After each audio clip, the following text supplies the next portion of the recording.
खबर शामिल करते हैं हमारे डिस्ट्रिक्ट रिपोर्टर कसूर यासिन की रिपोर्ट के मुताबिक पत्तोकी में 8 दिन से बिजली की बंदिश। एसडीओ रूरल सब डिवीजन ने अदालत के अहकामात हवा में उड़ा दिए। गर्मी की शिद्दत से बच्चे, खवातीन, बुजुर्ग शदीद परेशानी से दो चार।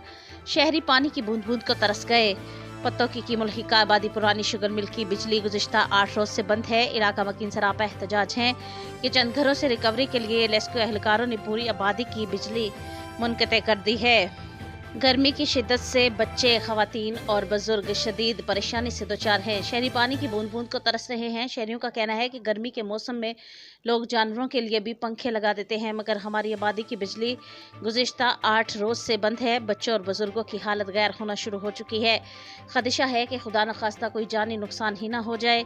शहरियों ने वज़ीर आज़म मियां मोहम्मद शहबाज शरीफ, वफाकी वज़ीर बिजली और रेस्क्यू चीफ से मुतालबा किया है कि फिलफौर सूरत हाल का नोटिस लें और आबादी पुरानी शुगर मिल की बिजली बहाल कराएं ताकि इलाका मकीन सुख का सांस ले सकें।